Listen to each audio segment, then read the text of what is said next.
오늘은 시편 19편 말씀을 통해서 창조와 재창조라는 제목으로 하나님의 말씀을 함께 살펴보도록 하겠습니다.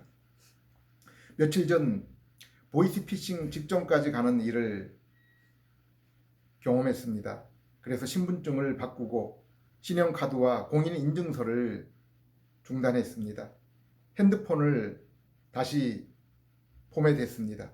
그러한 일들을 경험하고 인터넷에 그와 같은 사례들을 한번 살펴보았습니다. 그런데 여러 사람들이 큰 액수의 금액을 잃어버린 사례들이 소개되었습니다. 오늘날 우리는 이처럼 오랫동안 땀 흘려 모은 재산을 핸드폰에 버튼 한두 개를 잘못 눌러서 잃어버릴 수 있는 시대를 살고 있습니다. 시편 11편 3절에 터가 무너지면 의인이 무엇을 하랴라는 말씀이 있습니다.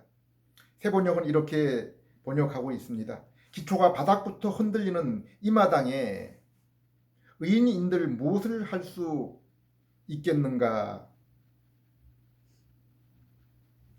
국가나 사회 그리고 개인에게 공의의 기초가 무너질 때 의롭게 살려고 하는 자들이 어떻게 안전하게 살 수 있겠느냐라고 말씀하고 있는 것입니다.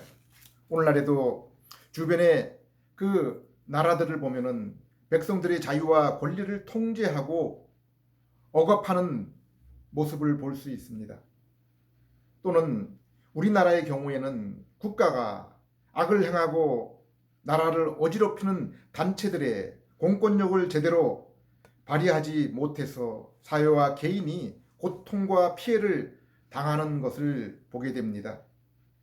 성경을 보면 하나님께서 민족들을 나누시고 그들에게 국가와 통치자를 주신 것은 죄인들로 구성된 이 땅의 사회에 죄가 지나치게 번지는 것을 억제하기 위해서 곧 복음이 땅끝까지 전파되고 주님의 나라가 도래할 때까지 이 세상을 죄가 가득 차는 것으로부터 보호하기 위해서 우리 하나님께서 마련하신 방편인 것을 볼 수 있습니다. 마치 햇볕과 비를 모든 사람에게 내리듯이 하나님이 베푸시는 일반적인 은혜입니다. 시편 2편의 말씀처럼 비록 세상 나라와 군왕들이 하나님이 기름 부은 자 그리스도를 대적하지만은 한편으로는 그들을 통해서 세상의 질서 또한 유지하시려는 것입니다. 그래서 신약의 교회에서는 세상의 왕들을 위해서 기도하며 그들의 권위와 명령에 복종하라고 했습니다. 시편 11편은 비록 나라와 개인에게 있어서 기초가 무너지는 경우가 있어도 의인이 결코 그러한 일을 당하는 경우는 없다라고 분명하게 말씀하고 있습니다. 4절에 여호와께서는 그의 성전에 계시니 여호와의 보좌는 하늘에 있으며 그의 눈이 인생을 통촉하시고 그의 안목이 그들을 감찰하시도다. 비록 이 땅에 세운 나라와 질서가 무너지고 개인이 파산하는 경우가 있다고 해도 의인에게 있는 터는 결코 무너지지 않는다고 했습니다. 개인의 인생이 의지하는 인성의 터는 무엇입니까? 건강, 부, 그리고 인간과의 관계와 같은 것들입니다. 그러나 사실 이러한 것들은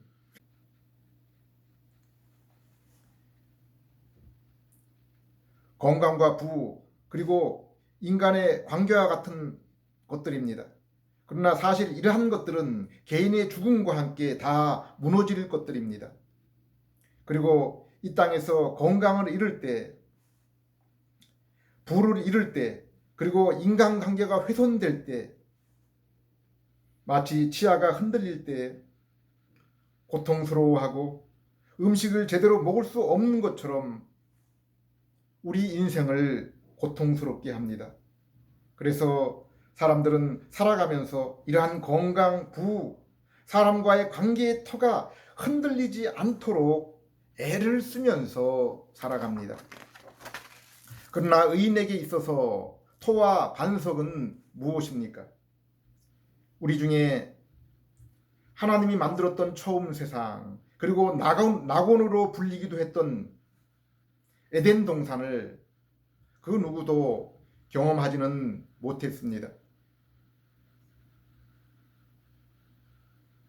지금도 내셔널 지오그래픽 채널을 보면은 우리가 사는 세상에 그 자연이 얼마나 아름다운지를 보고 감탄을 하게 됩니다. 그런데 하나님께서도 그 아름다움을 인정하신 처음 세상은 얼마나 아름다웠겠습니까? 그 가운데 하나님은 하나님의 지정의 인격을 닮은 인간을 세우시고 만물을 다스리고 하나님과의 인격의 교제를 나누도록 왕과 제사장으로 삼으셨습니다. 하나님이 세우신 땅에 인간보다 더 높으신 분은 오직 하나님 한 분이셨습니다. 그리고 그분은 공의와 인자를 사랑하시는 분이셨습니다. 세상에는 죄가 없었기 때문에 당연히 질병도 없었을 것입니다. 죽음도 없었습니다.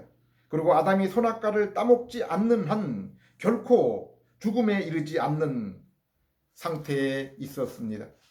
그런데 이러한 세상의 낙원과 질병과 사망이 없는 아담의 상태를 부러워하는 그리스도인들이 이 땅에 있을까요? 아마도 단 한 사람도 없을 것입니다. 왜 그렇습니까? 아담은 비록 이 세상에서는 결코 볼 수 없었던 처음 세상에 살았고, 그리고 그 세상의 왕으로 또 하나님과 날마다 인격의 친교를 누리며 살았지만은 지금 이 땅의 모든 성도가 가진 그 반석은 가지지 못했기 때문입니다. 아담이 하나님으로부터 얻은 왕적 지위와 제사장으로서 하나님과의 사귐은 선악과 열매라는 율법 안에서만 누릴 수 있는 그 상태에 있었기 때문입니다. 아담의 상태는 아담이 선악과를 따먹지 않는 조건, 곧 율법에 온전히 순종하는 조건 속에서 하나님과 동행할 수 있으며 세상의 왕으로 살아갈 수 있었던 것입니다.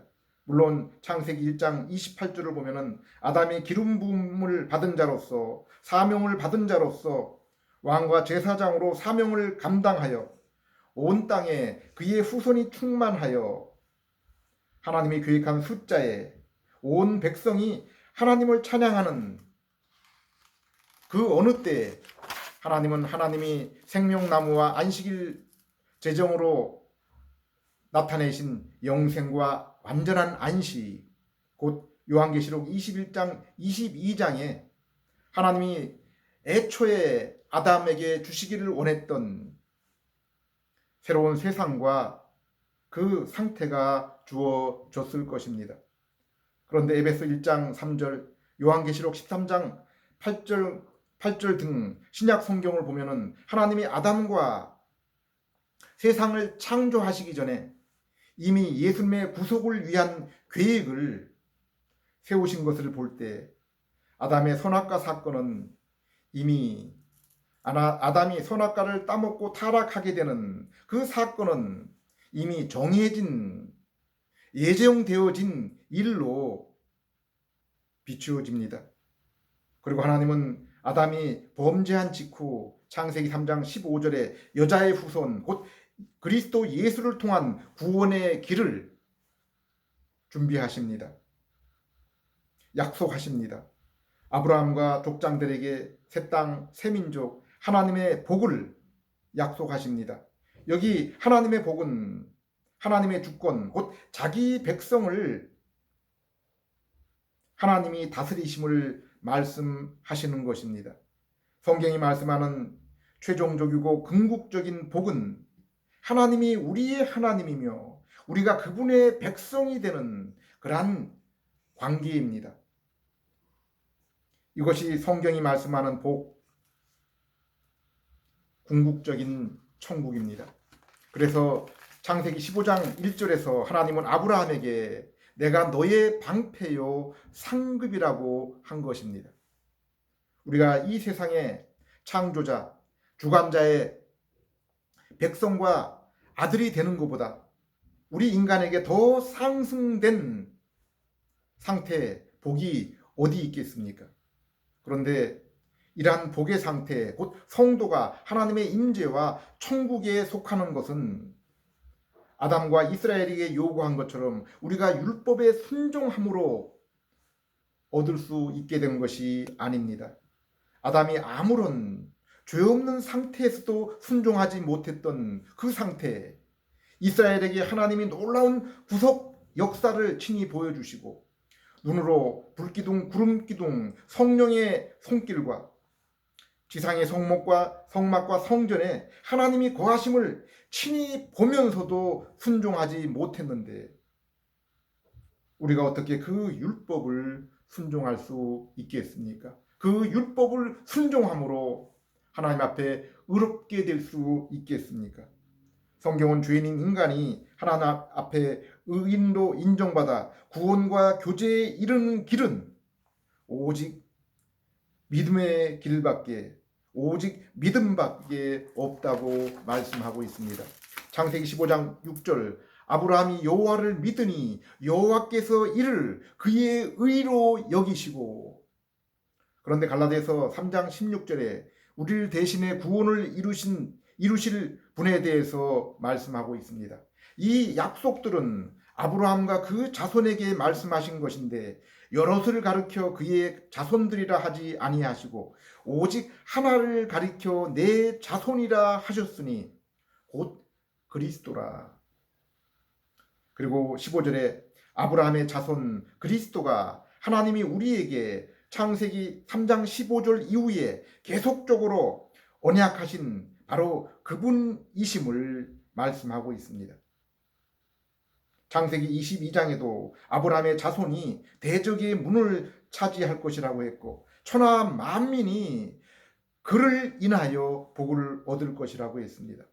로마 4장 20절 이후에도 아브라함이 하나님의 약속을 의심치 않고 믿어서 의롭게 되었다고 했습니다. 그러면 지금 우리는 어떻게 의롭게 될 수 있습니까? 23절 24절 저에게 의로 여기셨다 기록된 것은 아브라함만 위한 것이 아니요 의로 여기심을 받을 우리도 위함이니 곧 예수 우리 주를 죽은 자 가운데 살리신 이를 믿는 자니라. 예수는 우리의 범죄함을 위하여 내어줌이 되고 또한 우리의 의롭다 하심을 위하여 살아나셨느니라. 신약 성경을 보면은 믿음의 대상은 십자가 부활의 예수님 그리고 그분을 죽음에서 살리신 하나님이시라고 말씀하고 있습니다. 요한복음 14장 6절 사도행전 4장 32절에 오직 예수 그리스도만이 죄인이 하나님께 나아갈 수 있게 하는 유일한 길이라고 했습니다. 그러므로 요한 1서에 아들이 있는 자에게는 하나님이 있고 그 아들이 없는 자에게는 하나님이 없다고 한 것입니다. 곧 우리 죄를 대신 지시고 부활하신 예수님을 믿는 것과 또 예수님을 십자가에서 살리신 하나님을 믿는 것은 같은 것이라 말씀하고 있는 것입니다. 갈라디아 3장 16절에 아브라함이 하나님의 약속을 믿음으로 얻게 된 구원도 여기 하나님의 약속은 하나님이 아브라함에게 아들을 주실 것 그리고 장차 땅을 주실 것에 대한 것뿐 아니라 아담이 받은 언약 또한 포함된다고 볼 수 있습니다. 요한복음 8장 57절 58절을 보면은 아브라함 또한 자신의 후손으로 오실 예수 그리스도를 보았음을 예수님이 친히 언급하고 있기 때문입니다. 또한 하나님은 믿음으로 의롭게 된 아브라함에게 창세기 17장 1절에 너는 내 앞에서 완전하라라고 말씀하고 있습니다. 그의 후손 이스라엘 또한 출애굽기 19장에 애굽에서 구속 후에 구원을 이루신 후에 이스라엘에게 율법을 주면서 내가 거룩한 것처럼 너희도 거룩하라라고 율법의 순종을 명령하고 계십니다. 바울은 이것을 하나님이 주신 은혜와 성도의 사명, 곧 직설법과 명령법으로 설명하고 있습니다. 성도는 하나님이 죄인에게 베푸신 예수 그리스도의 십자가와 부활을 통한 은혜를 믿음으로 의롭게 되고 하나님의 백성과 자녀가 되는 것입니다. 곧 존재가 바뀌는 것입니다. 죄의 종, 사망의 종, 악한 자의 종에서 의의 종, 하나님의 자녀, 아들로 바뀐 것입니다. 에베소 2장 8절을 보면 예수를 믿는 믿음 또한 성령님의 중생과 영의 눈을 열어주시고 마음을 새롭게 해주심으로 십자가에 달리시고 부활하신 예수님을 믿게 하셨다라고 우리가 믿음을 행하는 것 또한 우리의 그 눈을 열어주시고 마음을 열어주셔서 믿게 하신 성령님의 도움, 하나님의 은혜라고 했습니다. 그러므로 성도는 이 하나님의 은혜에 반응하여 이제 죄를 떠나 의를 행하며 거룩한 삶을 살아야 하는 것입니다. 요한일서를 보면은 하나님의 그 구원받은 그 구원의 표는 예수 그리스도처럼 그리스도의 모습으로 살아가는 그 모습이 구원받은 성도의 그 구원의 증거라고 분명하게 말씀하고 있습니다. 마태복음 5장 8절, 히브리서 14장 2절에 아무도 청결함과 거룩함이 없이는 주님을 볼 수 없기 때문이라고 했습니다. 요한일서 1장 6절에도 저가 하나님이 빛 가운데 계신 것까지 같이 우리도 빛 가운데 행하면 하나님과 우리가 사귐이 있다라고 그렇게 말씀하고 있습니다. 기독교 교리의 핵심은 죄인인 우리가 하나님의 언약 곧 예수 그리스도의 우리 죄를 대신한 죽음과 부활하심에 이 복음을 들을 때 하나님이 창세전에 택하신 백성은 성령님의 중생케 하심을 통해서 심령의 눈이 열려서 예수님을 믿게 된다고 했습니다. 그리고 이렇게 성도가 믿음으로 하나님 앞에 죄 용서와 의롭다함을 얻는 동시에 성화 곧 거룩의 삶이 시작이 되는 것입니다. 곧 하나님의 복과 천국의 삶의 시작, 하나님의 층교가 시작이 되는 것입니다. 많은 청교도와 개혁주의 신학자들은 이 중생과 믿음을 통한 성화의 삶이 곧 성도의 이 땅에서의 천년 왕국이라고 여겼습니다. 팔복에서도 성도에게 있어서 하나님 나라는 이 땅에서 이미 시작되었음을 말씀하고 있습니다. 3절 심령이 가난한 자는 복이 있나니 천국이 저희 것이며 성도에게 천국이 분명히 미래뿐 아니라 지금 이 땅 현재의 삶에서 시작이 되고 경험이 된다라고 말씀하고 있습니다. 여기 심령의 가난은 자기 자신이 하나님과의 관계에 영적인 터가 무너져 있음을 발견하는 것입니다. 사실 이것은 하나님의 성령이 죄인인 성도에게 먼저 함께 하셔야 알 수 있는 것입니다. 성령님께서 먼저 찾아오셔서 그 영혼을 살리시고 그 영혼의 눈을 뜨게 해 주셔야 깨달아 발견할 수 있는 것입니다. 그러므로 심령이 가난한 자는 이미 중생한 성도입니다. 아담 이후 모든 인생은 모두가 하나님과의 관계가 무너진 상태, 영적인 터가 무너진 상태에서 살아가고 있습니다. 이 땅의 건강, 인간관계가 조금만 흔들려도 우리의 삶이 그토록 고통스럽고 절망스러운데 이 하나님의 터가 무너진 인생은 얼마나 절망적입니까? 그러나 이 땅의 대부분의 죄인들이 이러한 상태를 알아차리지 못하고 알지도 모른 채 살아가고 있는 것입니다. 그런데 하나님께서는 예수 그리스도의 십자가를 통해서 죄인인 우리에게 은혜를 허락하십니다. 그리고 이 일은 창세 전에 계획하셨고 에덴 동산에서부터 이미 언약하신 것입니다. 그래서 고린도후서 5장 17절에는 이 사건을 새 창조라고 말씀하고 있습니다. 창세기 1장은 창조에 대해서, 천지 창조, 자연 만물에 대한 창조에 대해서 말씀하고 있지만은 요한복음 1장은 창조의 일을 하신 하나님이 죄인을 향해 이루신 재창조에 대해서 말씀하고 있습니다.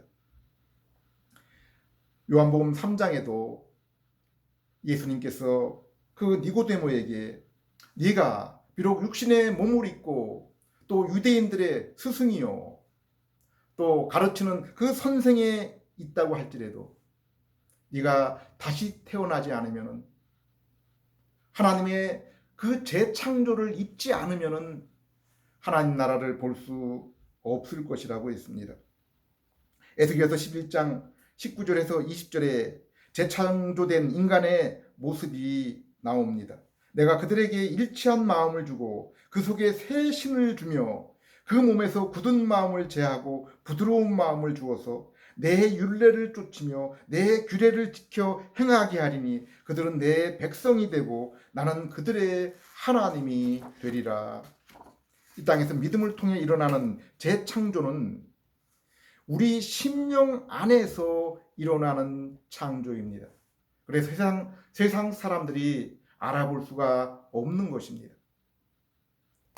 그리고 로마서 8장 30절 31절, 고린도전서 15장을 보면은 우리의 심령 속에서 존재의 변화로 시작된 이 창조는 우리 몸의 영광스러운 변화를 통해서 천국에서 완성이 될 것입니다.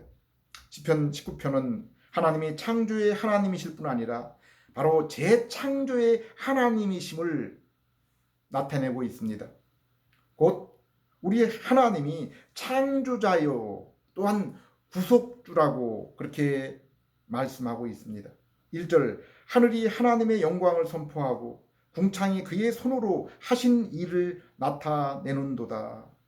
로마서 1장 20절에도 하나님이 창조하신 만물을 가운데서 하나님의 손, 곧 그분의 능력과 신적인 성품이 나타나 있다고 했습니다. 이 땅의 모든 피조물, 곧 자연과 인간은 하나님의 손길에서 결코 벗어날 수 없습니다. 그러나 성경은 죄로 인해 하나님과 관계가 끊어지고 하나님과의 만남의 장소에서 쫓겨난 인간은 비록 세상과 만물을 통해서 하나님의 손, 곧 그분의 능력과 성품을 본다고 해도 결코 만날 수는 없는 것입니다. 여기에 인생의 헛되임이 있습니다. 죄로 인한 노동의 고통과 인생에 한없이 흐르는 그 눈물 가운데도 하나님과의 만남을 통해서만 얻을 수 있는 진정한 위로와 안식을 결코 인간의 힘으로는 얻을 수가 없다는 사실입니다.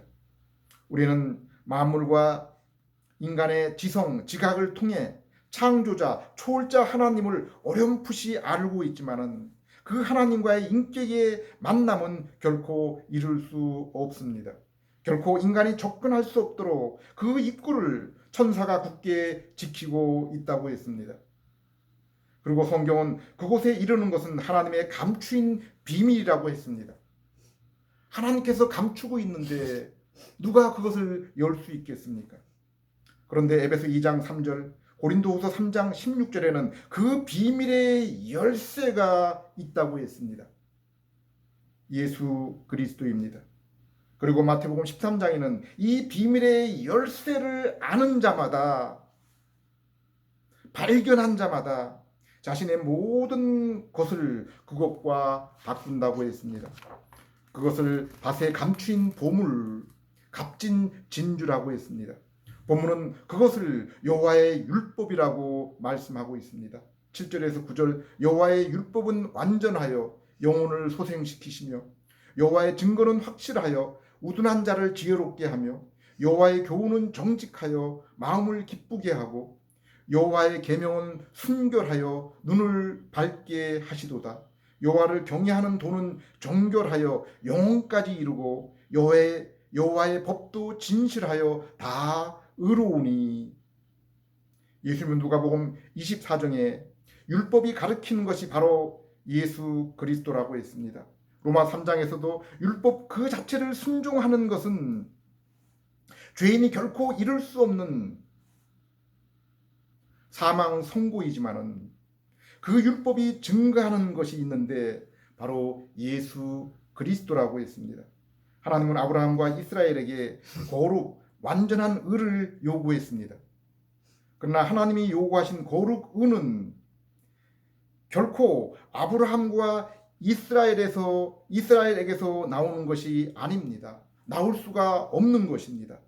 예수님이 율법의 순종으로 이루신 의, 십자가에서 대신 이루신 죄 사함을 통해서만 얻을 수 있는 의입니다.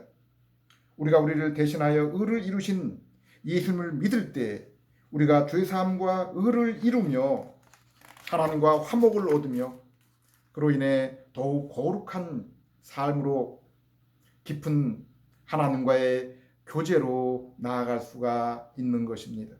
그러므로 하나님의 특별 계시인 여호와의 율법은 오직 성령님을 통해 중생한 자들만이 성령의 인도하심과 새 마음으로 하나님의 얼굴을 보면서 하나님과의 그 만남을 통해서 참된 위로와 기쁨을 누리게 되는 것입니다.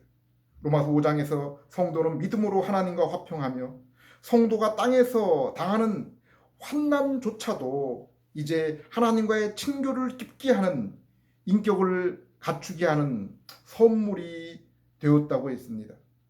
이뿐 아니라 이제 우리로 화목을 얻게 하신 우리 주 예수 그리스도로 말미암아 하나님 안에서 또한 즐거워하느니라. 5장 11절 말씀입니다. 오늘 시편 본문을 보면은 성도의 영혼에 활력을 주고 기쁨과 지혜를 주는 것은 하나님의 말씀임을 보여주고 있습니다. 디모데후 3장 15절에서도 하나님의 말씀에는 생명에 이르는 길이 있고 영생에 이르는 길이 있고 그러한 자들의 인격을 온전하게 하는 그러한 도구가 된다고 했습니다. 곧 하나님의 말씀은 생명을 주고 그 생명에 또한 영혼을 풍성하게 하는 양식이 된다는 것입니다. 그러므로 모든 인생은 하나님 말씀 앞에 나와야 되고 그 말씀을 읽고 묵상해야 합니다. 그리고 하나님의 말씀을 묵상하는 성도가 얻는 심령의 상태에 대해서 이렇게 표현하고 있습니다. 10절 금 곧 많은 순금보다 더 사모할 것이며 꿀과 송이 꿀보다 더 달도다. 하나님의 말씀을 사모하며 즐겨 읽고 묵상하는 것은 성도에게 있어서 정금보다 더 소중하며 송이 꿀보다 더 달콤하다고 했습니다. 이 말씀은 곧 예수 그리스도를 통한 하나님과의 사귐이 이 세상에서 가장 소중하며 또 가장 우리의 영혼을 기쁘고 달콤하고 만족하게 하는 것이라고 고백하는 것입니다. 11절에서 14절에는 이처럼 말씀의 묵상을 통해 오는 하나님과의 소중하고 즐거운 교제를 깨트리는 것이 무엇인지를 경고하고 있습니다. 바로 우리의 죄와 허물입니다. 13절 그 죄가 나를 주장하지 못하게 하소서. 성도는 예수님의 십자가로 인해서 죄의 형벌에서 벗어난 자들입니다. 또한 죄의 지배에서도 벗어난 사람들입니다. 누군지 그것의 지배를 받으면 그것의 종이라고 했습니다. 성도는 죄 곧 세상을 따르는 것과 정욕에서 벗어나서 곧 옛 성품에서 벗어나서 하나님과 의를 쫓는 새 성품을 가지고 성령님의 인도 가운데 살아가는 자들입니다. 그러나 우리가 죄가 나를 지배하지 않을지라도 잠시 죄와 세상에 마음이 빼앗길 때가 있습니다. 그때 성도는 회개하고 말씀으로 돌아와 성령님의 인도하심을 받아야 됩니다. 성도는 이 땅에서 오직 참된 복과 천국은 우리 하나님과 동행임을 알기 때문입니다. 날마다 그로 인해 정금보다 귀하게 주님을 사모하며 그분을 인하여 즐거워하며 즐거움 가운데 살아가는 그러한 자들입니다. 14절 나의 반석이시요 나의 구속자이신 여호와여 내 입의 말과 마음의 묵상이 주님 앞에 연락되기를 원하나이다. 성도는 여기 내 인생의 반석, 내 인생의 기초, 구속자를 여호와 그리고 예수님을 아는 자들임을 말씀하고 있습니다.